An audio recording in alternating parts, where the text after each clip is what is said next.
정치권 관심 뉴스 살펴보는 포커스 나이트 시간입니다. 오늘은 강성필 민주당 부대변인, 그리고 정광재 국민의힘 대변인, 그리고 이기인 개혁신당 공동선대위원장과 함께하겠습니다. 세 분 어서 오십시오. 안녕하세요. 스튜디오가 꽉 찼습니다. 자, 지난달 12일부터 시작된 공식 선거운동이 잠시 뒤 밤 12시면 마무리됩니다. 오늘 선거운동 마지막 날 주요 후보들은 어디에서 어떤 목소리를 냈을까요? 직접 들어보시겠습니다. 내일은 대한민국의 운명이 결정되는 날입니다. 이재명이 대통령이 되느냐, 김모 후보가 대통령이 되느냐, 그게 결정되는 게 아니고 나라가 계속 퇴락하고 망해갈 것이냐, 아니면 지금이라도 바닥을 찍고 다시 회복해서 희망 있는 세상으로 되돌아갈 것인가, 지속적으로 성장하는 희망 있는 세상을 만들 것이냐가 결정되지 않겠습니까? 여러분 투표 꼭 해주시죠. 여러분이 주인인 거 맞죠? 쟤는 머슴이죠. 저는 주인이 아니고 여러분이 주인이고, 여러분이 안 뽑아주면 저는 내일 모레부터 백수죠.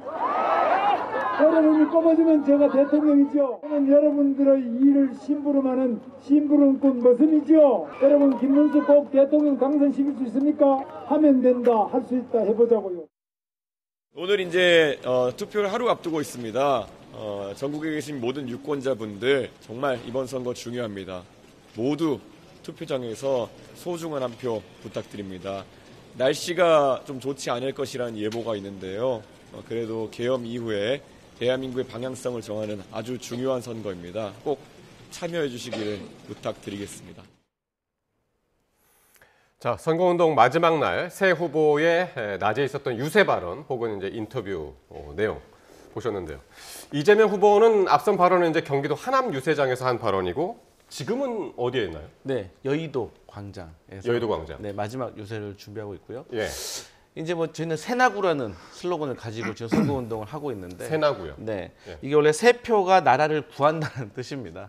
근데 원래는 저희가 1, 2, 3이었어요. 1번 이재명에게 새 표를 모아주세요라는 선거 캠페인을 했었는데, 한때 이재명 후보가 이제 50% 이상의 득표 지지율을 받으면서 좀 저희 지지자들이 좀 느슨해진 것이 아니냐, 그리고 캠프 내부적으로도 조금 다시 좀 멘탈을 잡아야 된다라는 의미로 저희가 다시 새나구라는 새 표가 나라를 구한다는 마음으로 선거 캠페인을 전개한다라는 뜻으로 열심히 뛰어봤습니다.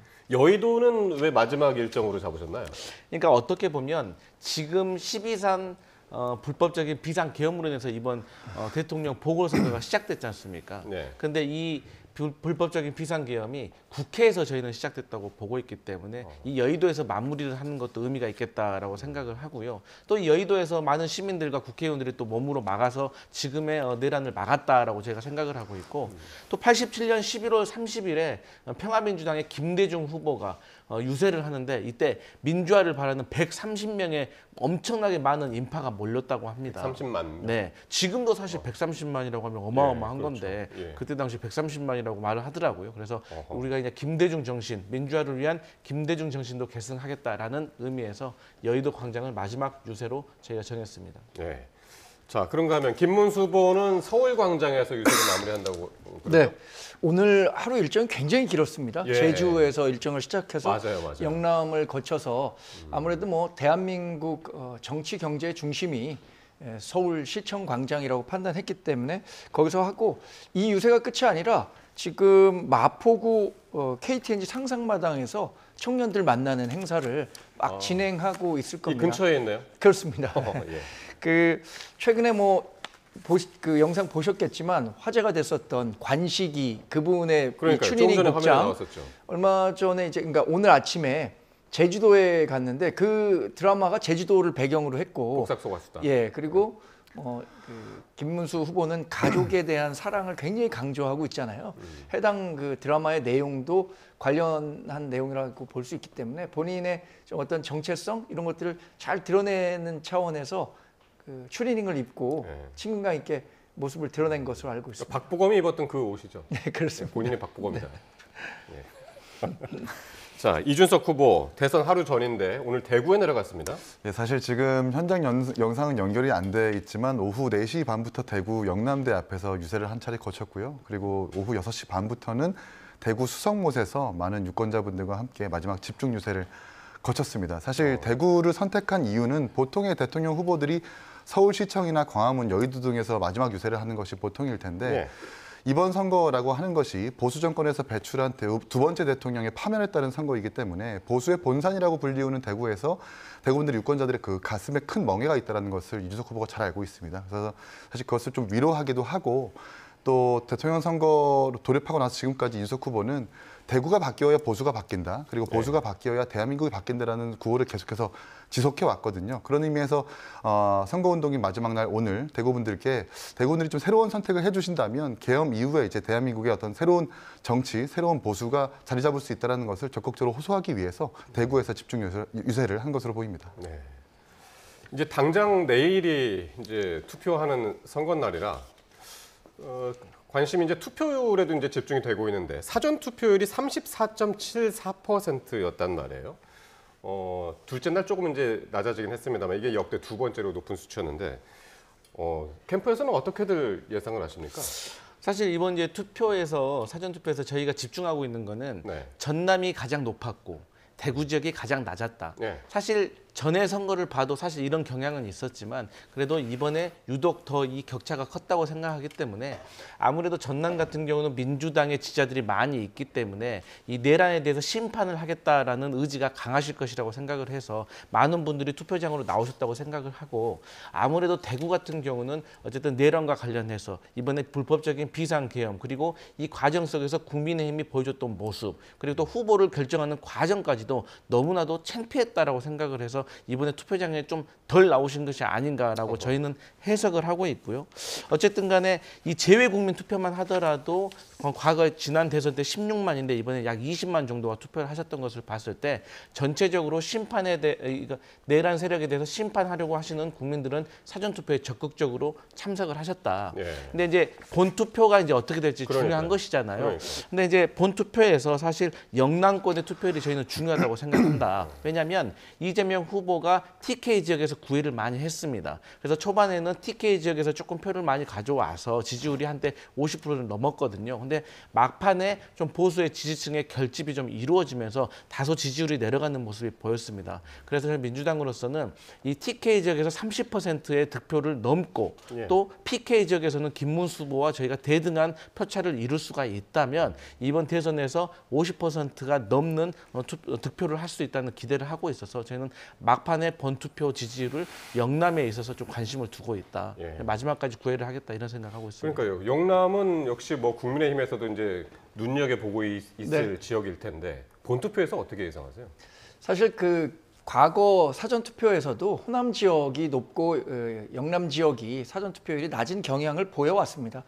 이번에는 조금 더 차이가 벌어졌다고 생각하지만 결국에는 본 투표율은 대부분 뭐 75% 이내, 75% 수준에서 네. 수렴될 것으로 보고 있습니다. 전국 투표율보다 영남 지역의 투표율이 낮을 것이라고 예상하지 않는 이유는 이제 보수가 약간 좀 이완된 느낌이 있었어요. 우리 당의 후보가 정해지는 과정서부터 일종의 화학적 결합이 되지 못하고 이번 투표 선거 구도가 워낙 보수 진영에 어렵게 진행되기 때문에 예. 정치적 효능감, 그러니까 내가 투표를 해도 아하. 내가 지지하는 투표를 받은 사람이 당선됐을까 이런 부분에 대한 의문이 있었던 것으로 예. 아는데 그러나 시간이 갈수록 보수층의 결집력이 강화되면서 투표하면 이긴다는 인식이 확산되고 있다고 저희는 자체적으로 판단하고 있습니다. 자막에 1강 1중 1약 구도라고 했는데 이미 선거가 진행되면서 예. 2강 1약의 구도로 접어들었다. 그래서 결국 우리 후보를 뽑으러 투표장에 가면 우리 후보가 이긴다라는 메시지들을 지속적으로 발신하고 있습니다. 그래서 김문수 후보도 이제 이미 골든 크로스는 일어났다. 네, 그렇게 이야기를 하는데요, 오늘. 뭐 자체적으로 판단하는 바를 다 말씀드릴 수는 없을 것 같고요. 네. 어쨌든 뭐 개혁신당 계시지만 이준석 후보에 대한 표가 사표 성격이 강하게 제기되면서 결국에는 당선될 수 있는 보수 후보를 꼽아야 한다는 지지층의 네. 결집이 본격화되고 있다 이렇게 판단하고 있습니다. 아까 이제 전체 투표율이 이번에 75% 정도 될 것이다라고 이제 말씀하셨는데 지난 20대하고 19대가 77%대였거든요. 똑같습니다. 77.2, 77.1 뭐 이렇게 네. 나왔거든요. 지난 4번, 5번의 선거에서 네. 대체로 전부 다 70%대를 기록했고 2007년인가요? 2012년인가요? 한 번만 60%를 기록했을 뿐 전부 다 70%를 기록한 높은 득표율을 기록을 했죠. 네. 사실 이번에도 사전투표율이 지난 대선보다 좀 낮다라고 평가를 하지만 지난 대선에서는 주말까지 포함했었던 사전투표가 있었기 때문에 이번 또 평일만 있었지 않습니까? 그런 의미에서 그렇게 낮은 투표율은 아니라고 저희는 평가를 하고요. 방금 우리 강성필 부대님이 말씀하셨지만 재외국민 투표에서도 지난 대선과 비교했을 때 명부 등록률이 약 14%나 올라갔고 투표율도 79% 정말 역대급 투표율을 기록하고 있기 때문에 모든 어떤 각 진영의 지지자들이 결집하는 선거일 수밖에 없겠다는 생각이 들고 사실 저는 이번 선거 이렇게 투표율이 높은 이유를 두 가지로 해석하고 있습니다. 첫 번째는 계엄에 대한 심판 선거가 성격이 강하다. 일단 계엄이라는 초유의 사태로 인해서 일어난 선거이기 때문에 다시는 군부 정권이 시도되어서는 안 된다는 인식이 유권자 저변에 깔려 있는 것 같고요.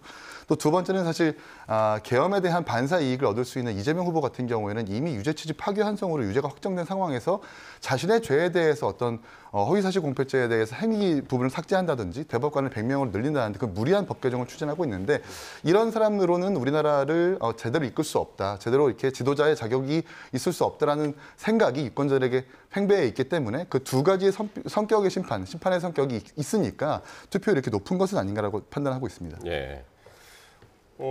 끝까지 근데 이제 보수 진영 단일화는 이루어지지 않았단 말이에요.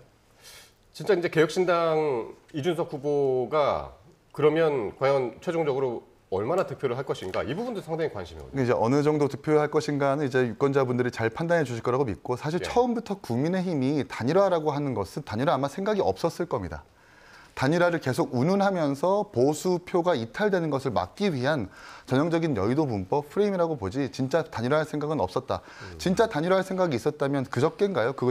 그 국회에 찾아가 가지고 천하람 후보 의원의 방에 앞에 문을 두드리는 영상까지 공개를 했었었는데 그때 당시에 천하람 의원은 밖에 있었다는 것을 국민의힘 김문수 후보도 알고 있었었거든요. 심지어 이준석 후보 같은 경우에도 유튜브로만 검색을 해도 종로에서 선거운동을 하고 있다는 걸 알고 있었는데도 불구하고 국회 회관에서 뭔가 문을 안 열어 당장 문 앞에 있는 듯한 모습을 취하는 그런 모습들 이런 것들이 사실 단일화에 대한 진정성을 아마 국민들께서 평가를 해주실 거다라는 생각을 하고 저희는 처음부터 단일화에 대해서 부정적이고 단일화 없을 거라고 평가를 했습니다. 왜냐하면 국민의힘은 사실 이번 조기 대선에서 후보를 내면 안 되는 정당이라고 저는 판단하기 때문이겠죠. 이번 계엄에 있어가지고도 계엄을 막지 못한 정당이고 또 계엄에 있어서 계엄을 계몽이라고도 국민들께 호도를 했기 때문에 계엄을 일으킨 정당과 저희는 단일할 수 없다는 것을 일관되게 주장해 왔습니다.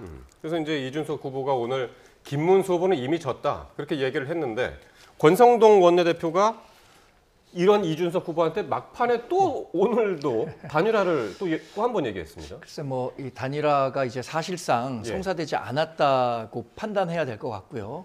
그 단일화가 이루어지지 않은 상황에서 어느 일방의 단일화에 대한 의지가 진정성이 있었다 없었다 이렇게 뭐 평가하기에는 저는 옳지 않은 방향이라고 생각합니다.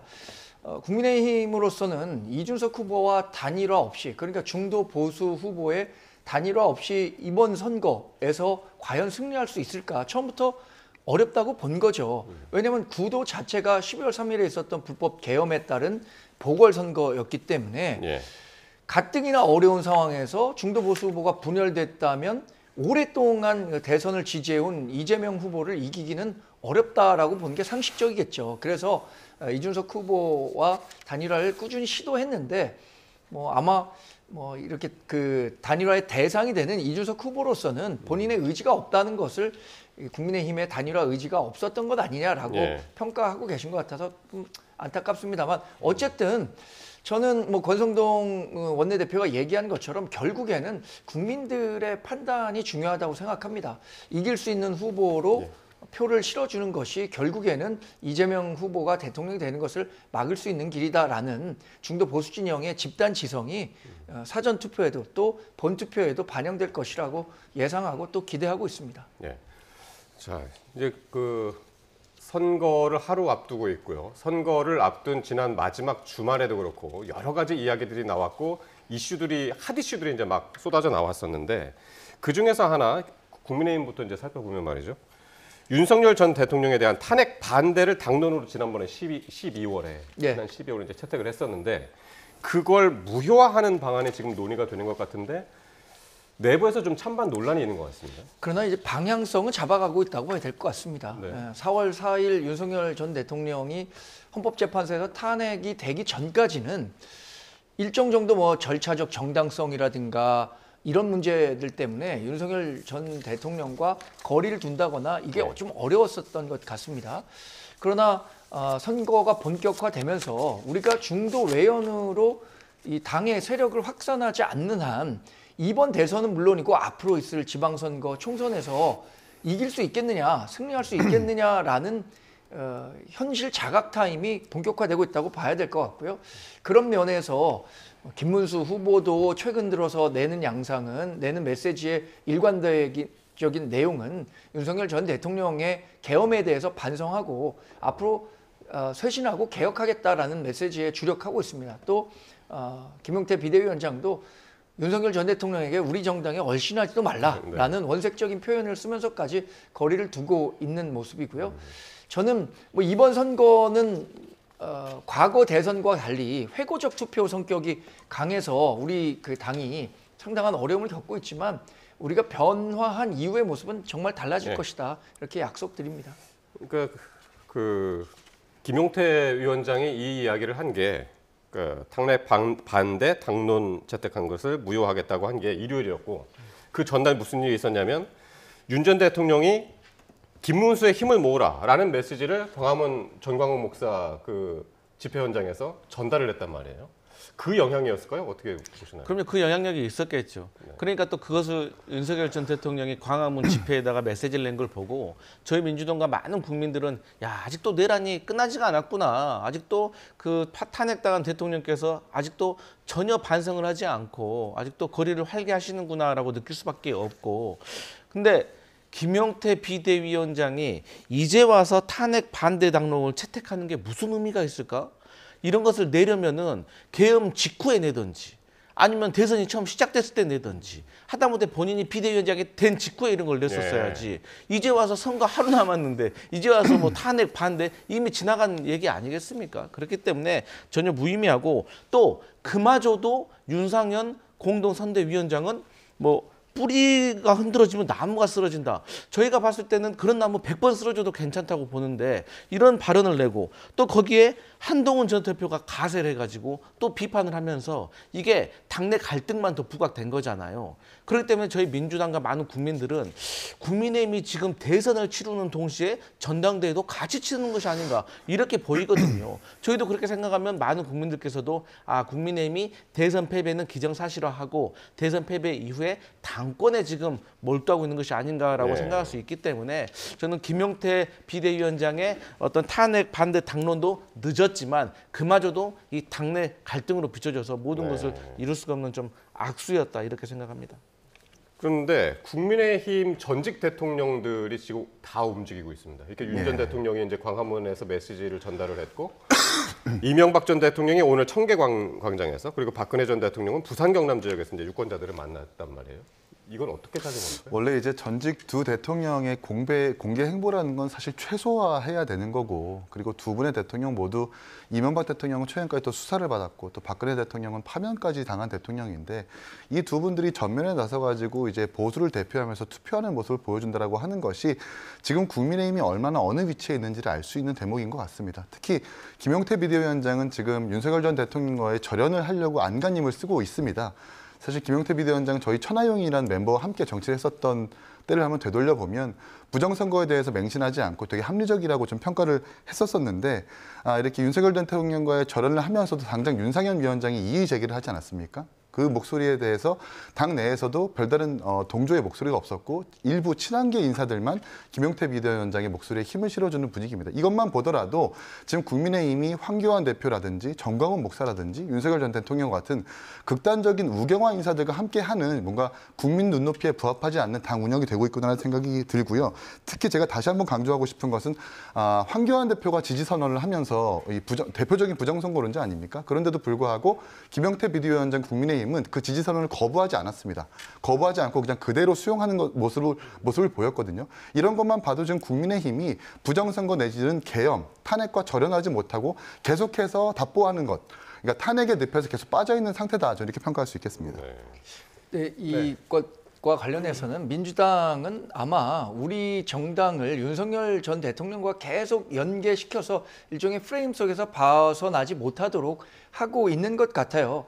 윤상현 의원이 한 이야기는 저는 뭐 쉽게 이해하기는 어렵습니다. 우리 당의 뿌리는 보수 정치잖아요. 보수 정치는 자유민주주의와 시장경제, 튼튼한 안보, 또 공동체에 대한 헌신과 법치주의, 이게 뿌리지 어떻게 윤석열 전 대통령이 우리 정당의 뿌리가 될 수 있겠습니까? 이 부분을 얘기한 것은 아니고 윤상현 전 의원도 아마 얘기하고자 하는 바는 시장경제와 자유민주주의를 얘기하려고 했었던 것이고 그 과정에서 일부 오해가 될 만한 소지가 있었다고 생각하는데 우리 당이 나아가야 하는 개혁과 쇄신의 방향은 이미 방향성을 잡고 우리 정당이 진행하고 있습니다. 그 속도가 좀 늦은 측면이 있었다는 점은 뭐 저도 일부 인정할 수밖에 없지만 그 방향으로 가고 있다는 점은 확실히 말씀드립니다. 네, 알겠습니다. 자, 선거 막판 후보를 비롯해서 각 당 안팎에서 나온 말들이 설화로 이어지고 있는데요. 민주당 이재명 후보가 오늘 한 유튜브 방송에서 했던 발언이 논란이 되고 있습니다. 김용태 국민의힘 비대위원장의 말까지 차례로 한번 들어보시겠습니다. 제일 황당한 거였어요. 일종의 특종일 수도 있는데 대법원 쪽에 저한테 직접은 안 오지만 이 소통들이 일부잖아요. 사람 사는 세상에 이게 없을 수 없거든요. 제가 들은 바로는 빨리 정리해 주자였다고. 빨리 기각해 주자. 깔끔하게. 그랬다고 해요. 그런데 어느 날 바뀌었대요. 맞습니다. 특종입니다. 헌법을 유린한 권력자의 범죄 자백이기 때문입니다. 판결이 나기 전에 대법원의 내부 기류를 들었다는 말입니다. 그리고 그 결과가 바뀌자 불만을 터뜨린 것입니다. 이건 단순한 불평이 아닙니다. 사법부 독립에 대한 노골적인 도전입니다. 공무상 비밀 누설, 직권 남용, 사법거래 의혹이 정면으로 제기됩니다. 자, 그러니까 이재명 후보가 했던 말은 이거죠. 선거법 파기환송 전혀 예측 못했다. 대법원 쪽에서 내가 들었던 건 기각이었는데 결국엔 파기환송됐다. 내가 겪은 일 중에 가장 황당한 일이다. 그랬더니 국민의힘에서 대법원과 내통한 범죄다라고 했습니다. 이재명 후보가 왜 이런 발언을 유튜브 방송에서 했나요? 처음에? 그야말로 이제 대법원에서 본인의 재판과 관련해 가지고 이례적으로 빠른 속도를 내서 그것도 대통령 선거 이전에 이런 파기환송을 냈다는 것은 또 조희대 대법원장에 대해서 정치적인 의도가 있었던 것이 아닌가라고 의심을 하고 있고 여기에 대해서는 많은 국민들도 공감을 하고 있는 바가 있다고 저희는 생각을 합니다. 그런 차원에서 저 같은 사람들도 이재명 대표 관련돼 가지고 마지막 상고심 결정 나기 전에 많은 법조인들이라든지 기자들이라든지 내가 어디서 들었는데 이번에 무죄 확정이래. 이제 대통령 되는 거야? 이런 말도 저도 뭐 들었거든요, 사실. 그런데 이재명 후보도 주변에 법조인도 많을 것이고 또 본인도 법조인인데 아니 뭐 이번에 대법원에서 이례적으로 빨리 이렇게 일정을 잡은 것은 무죄 확정을 해서 끝내는 것이 아니겠습니까? 라고 뭐 듣기 좋은 소리 했을 수도 있는 거 아니겠습니까? 그리고 국민의힘의 주장처럼 이재명 후보가 정말로 대법원과 내통을 했다면 파기환송이 되면 안 되죠. 무죄 취지로 확정이 됐었어야죠. 근데 파기환송이 됐다는 것만 보더라도 이재명 후보가 대법원과 내통하지 않았다는 것이 증거로 남는 거 아니겠습니까? 예를 들어 볼까요? 윤상현 의원이요. 한덕수 대통령 권한대행의 탄핵 심판과 관련해 가지고 뭐라고 말씀하신 적이 있냐면 내부에서 듣기로 7대1로 기각 결정된 것으로 안다. 이렇게 발언을 하셨어요. 그러면 여기에 대고 저희 민주당이 윤상현 의원 누구한테 들으신 겁니까? 이렇게 파고들면은 뭐라고 하겠습니까? 그래서 저는 이제 선거를 앞두고 뭐 이제 공세를 하는 것도 좋지만 그래도 이제 어느 정도 좀 앞뒤가 맞는 것을 하셔야지 파기환송이 안 되고 정말로 무죄 취지로 확정이 된 것에 대해서 이재명 후보가 이런 말을 했다고 하면 그나마 백번양구에서 좀 이해가 가겠지만 아니 반대 결과가 나오는데 이게 어떻게 내통이겠습니까? 그래서 이거는 좀 정치 공세가 너무 심하다 이런 말씀 드립니다. 네, 어떻게 보십니까? 지금 얘기하신 뭐 기자들이 어떤 식으로 들었더니 어떻더라. 뭐 윤상현 의원이 글쎄요, 윤상현 의원이 정확하게 뭐 헌법재판소에서 들었다더라라는 제가 워딩을 직접 확인은 못했습니다만 이재명이라는 그 신분의 특수성을 고려해야 된다고 생각합니다. 12월 3일 탄핵 계엄 이후에 우리나라의 최고 권력자라고 하면 정치권에서 누굴 꼽을 수 있을까요? 거대 야당의 일극 체제를 완성한 이재명 지금 민주당 후보고요. 민주당 후보가 이런 장사미사가 하는 얘기를 전달한 게 아닙니다. 본인이 직접 얘기를 한 것은 아니지만 대법원 쪽에 소통들이 일부 되잖아요. 다른 사람들 통해서. 그렇다면 이것은 일종의 사법부와 그러니까 대법원과 어떤 식으로든 민주당의 이 소통이 있었다는 것에 대한 자기 고백이거든요. 예. 아마 벌써 승리에 도취돼서 이 정도 얘기는 내가 지지자들이 많이 듣는 방송에서는 해도 되는 거 아니야? 라고 뭐 해서 얘기가 이루어진 것 같은데 이 부분에 대한 책임은 저는 나중에라도 꼭 져야 된다고 생각합니다. 과연 민주당에 있는 유력 정치인과 누가 대법원 쪽에서 뭐 얘기를 한 사람이 있으니까 이런 얘기가 나오지 않았겠습니까? 그것도 이재명 후보 본인이 얘기했다는데 그러면 그 발언의 주체는 누구였는지 두고두고 한번 살펴봐야 하는 사안이라고 생각합니다. 그래서 이재명 후보가 조금 전에 이제 그 녹취에서 일종의 특종일 수 있는데 이 발언도 사실 좀 눈에 띕니다. 그러니까 그 주변에 이제 기자들이라든가 주변 사람들한테 들었다면은 굳이 얘기를 했을까 싶기도 하고 어떻게 들으셨나요? 이게 지금 선거 끄트머리라서 지금 각 정당이 좀 예민해진 건 있습니다. 그런데 이재명 후보가 했었던 발언의 어떤 중대성 내지는 본인의 신분의 특수성을 반드시 고려를 했었어야죠. 그리고 나갔었던 유튜브 방송이라는 것이 뭐 동접자, 이른바 동시 접속자라고 하죠.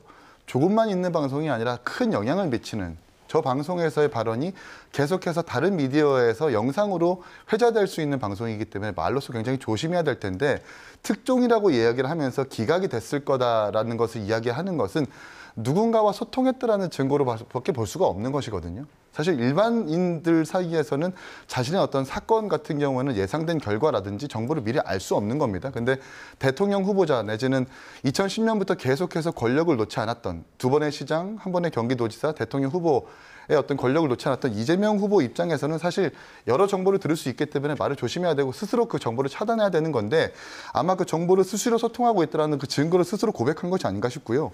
이렇게 되면 사실 경기도지사 시절에 친형 강제 입원과 관련해가지고 대법원에서 무죄 취지 파기환송했었었는데 그때 당시에도 그 판결까지 저는 의심할 수밖에 없다고 생각을 합니다. 그 당시에도 캐스팅 보트를 했다고 판단했었던 평가됐었던 권순일 대법관에 대해서 사후에 알고 보니까 화천대유의 어떤 고문으로 활동을 하면서 2천만 원씩 월급을 받았다는 것이 사실 드러났었었는데 이런 것들 종합해 봤을 때 이재명 후보가 신분의 특수성을 이용해 가지고 사법부의 누군가와 거래를 하거나 정보를 내통했다면 이 부분 또한 사법적으로 뭔가 수사를 하거나 좀 평가를 받아야 되는 부분이 아닐까라는 생각이 듭니다. 간단하게 한마디만 들으면 뭐 권순일 전 대법관이 화천대유라는 회사에서 뭐 얼마의 뭐 월급을 받았다는 식으로 말씀하셨는데 근데 이재명 후보와 화천대유가 무슨 관계입니까? 뭐 밝혀진 거 있습니까? 이재명 대표가 화천대유 뭐 대표입니까? 아니잖아요. 그래서 그것은 뭐 그렇게 의심은 충분히 할 수 있겠지만 어쨌든 사실은 좀 다르다 이런 말씀 드립니다. 송구합니다만 대장동 개발이라고 하는 것이 원래 민간 개발로 추진되다가 민관 개발로 결정한 것이 이재명 시장 당시 시장이었었고 각종 수십 가지 문서에서 최종 결제 문서의 그 시장 끄트머리 문서의 결제 라인이 바로 결제자가 이재명 시장인 것은 부인할 수 없습니다. 여러 보도에서 나왔듯이요. 이게 대장동 사건과 이재명 시장을 이제 떨어뜨려 놓으려는 아마 민주당 분들의 어떤 주장인 것 같은데 그것들은 옳지 않다는 말씀부터 드리고 싶네요. 네. 네. 어쨌든 이 문제가 이제 사법의 중립성이라든가 대법원의 판결에 대한 신뢰성 이런 부분하고 연결이 돼서 더 민감하게 지금 이제 파장이 일고 있는 것 같습니다. 자, 그런가 하면 이 한 극우 성향의 교육단체가 김문수 후보에게 유리하도록 여론 조작을 했다는 의혹과 관련해 공방이 가열되고 있는데요. 이것도 관련 녹취 한번 들어보시겠습니다. 저처럼 대선을 많이 치러본 사람, 또 이런 사건을 많이 잡혀본 사람들은 딱 걸렸다고 생각합니다. 조직적으로 움직이는 것은 다 사실은 사전에 모의하거나 또 캠프와 관련돼 있거든요. 후보 개인이 알았냐 모르냐 문제까지는 이제 증명하기 어렵습니다만은 캠프 혹은 김문수 캠프 쪽하고 관련이 없을 수가 없죠. 2017년 광주에서 손가락 혁명군 출정식을 열었습니다. 그리고 드루킹 댓글 조작으로 유죄 판결을 받은 김경수 전 지사를 지금 이 순간 총괄선대위원장 자리에 앉혀놓고 있습니다. 지난 2022년 대선에서는 김만배 신앙립 커피 공작을 이번 대선에서는 댓글 공작 시즌2를 벌입니다. 지난 주말 사이에 이제 리박스쿨이라는 단체가 논란의 중심에 있었는데 이재명, 이준석 후보를 공격하고 김문수 후보를 지지하는 댓글을 올리는 그런 조직을 운영했다는 그런 의혹인데요. 이거는 강 부대변께서 먼저 설명을 좀 해주시죠. 이게 어떤 의혹이었는지.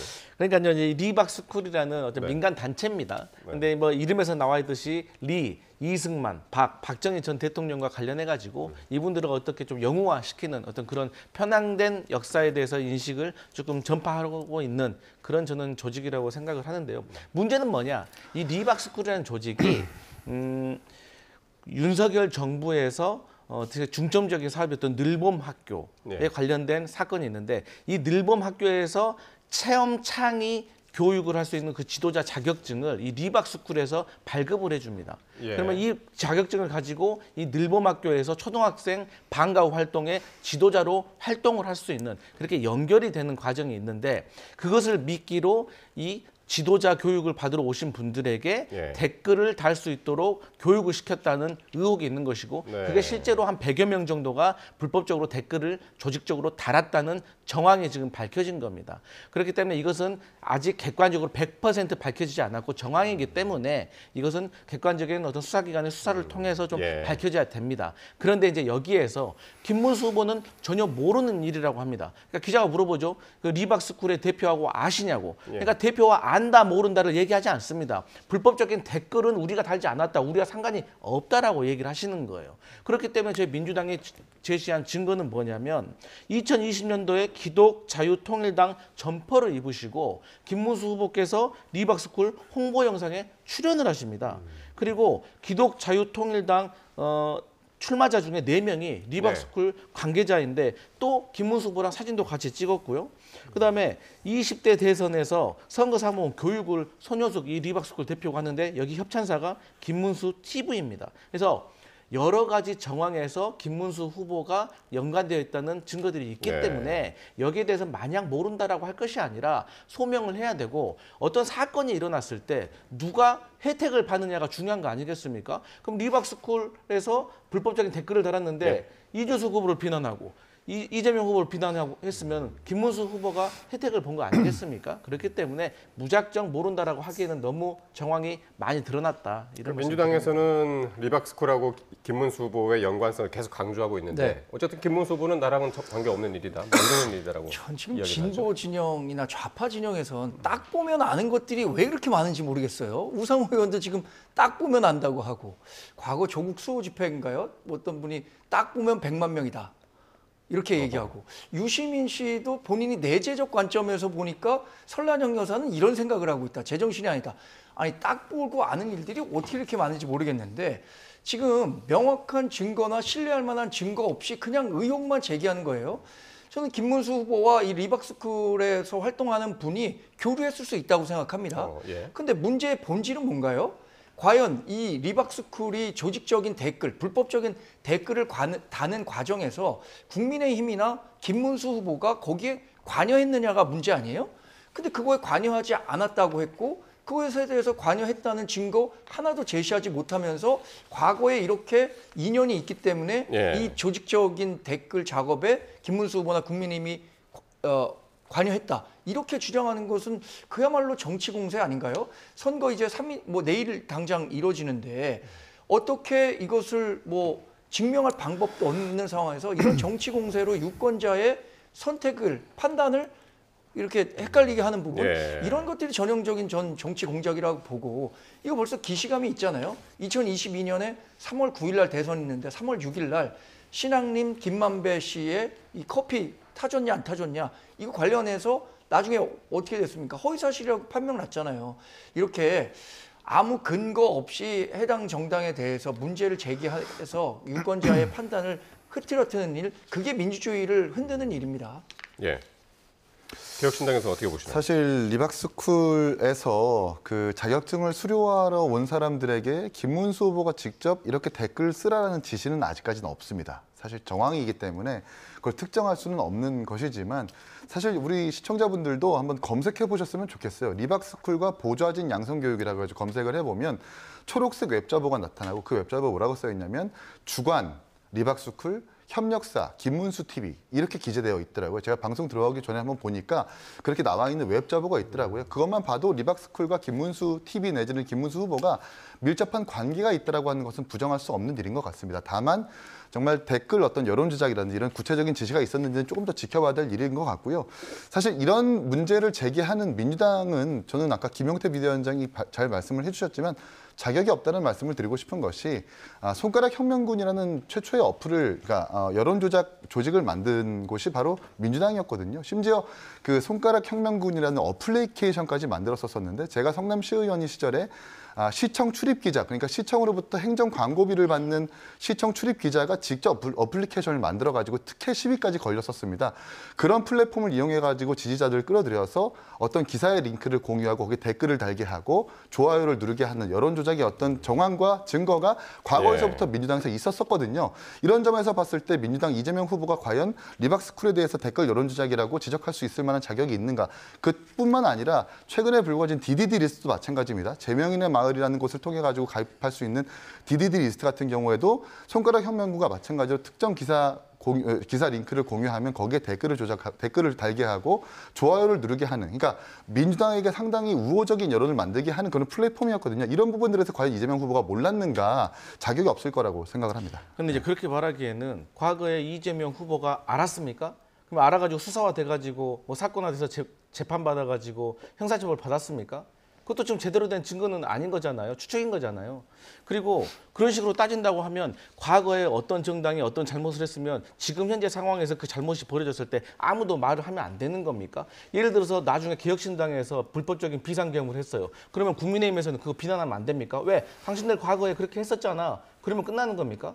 그리고 지금 그래서 저희 민주당이 느끼기에는 어쨌든 저희도 지금 100%라고 말하지 않았습니다. 제가 이 자리에서도. 이런 정황이 있고 이 정황이 나름대로 영상으로 남아있기 때문에 여기에 대해서 해명을 하라는 겁니다. 이제 우리 강성필 부대변인 말씀이 옳고요. 다만 이제 드루킹이라든 정말 절대 범죄에 있어가지고 민주당이 아마도 국민들에게 정말 뼈저린 반성을 했는가에 대해서 다시 한번 평가를 해야 될 부분이 있기 때문에 그래서 자격에 대해서 말씀을 좀 드린 부분이 있습니다.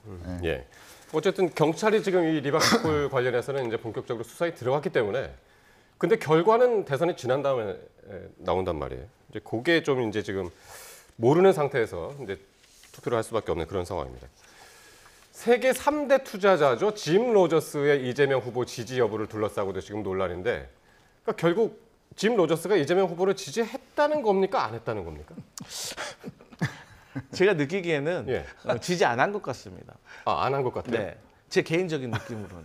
예. 네. 아니, 지지를 했으면 본인이 내가 지지를 했다라고 명쾌하게 밝히면 되는 거잖아요. 그리고 지지한다고 밝혔으면 뭐 지금 우리가 이런 얘기 할 필요도 없는 거잖아요. 그런데 이제 중요한 것은 저희 민주당 선대본에서는 저희가 주최한 것도 아니고 저희가 뭐 짐 로저스가 우리를 지지했다고 말한 것도 아니기 때문에 이재명 후보가 그걸 인용해서 올렸단 말이에요. SNS에다가.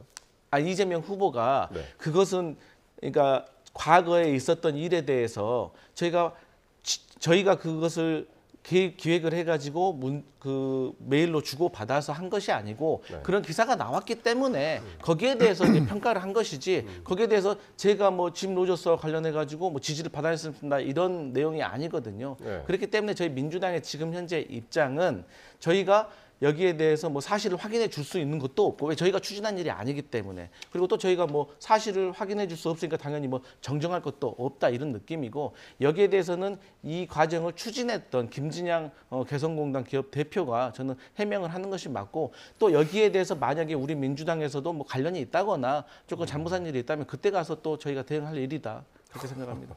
지지 안 한 것 같다고 하시니까 그러니까 민주당의 저런 입장 환영합니다. 왜냐하면 이건 누가 보더라도 짐 로저스가 본인이 유력 우리 국내 매체들과 인터뷰를 하면서 이메일 인터뷰를 통해서 본인은 누구도 지지 의사를 밝힌 적이 없다라고 얘기하고 있는 거예요. 근데 그걸 주선했다고 하는 사람들은 사실 지지 의사가 있었던 것으로 보인다라는 여러 가지 설명들을 내고 있어요.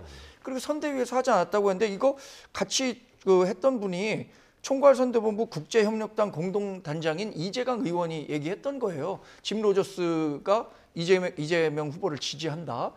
그런데 이런 논란이 있음에도 불구하고 지금 그걸 주선했던 사람들은 사실은 그게 아니다. 뭐 이런 식으로 얘기를 길게 하고 있는데 이게 사실 어떤 거냐면 여러 논란이 있었습니다. 이재명 후보가 갖고 있는 경제관이 문제가 있다. 뭐 120원 원가, 커피 120원 원가라든가 호텔 경제론 이런 것들이 막 문제가 됐었을 때 결국에는 해외에 있는 유명한 뭐 투자자도 이재명 후보를 지지한다. 그러니까 이재명 후보는 경제적으로도 상당히 국가를 운영할 수 있을 만한 좋은 사람이다라는 그 메시지들을 주기 위해서 이걸 활용한 거 아닙니까? 근데 그게 사실이 아니라면 잘못된 거부에 대해서 사과를 하면 되는 거죠.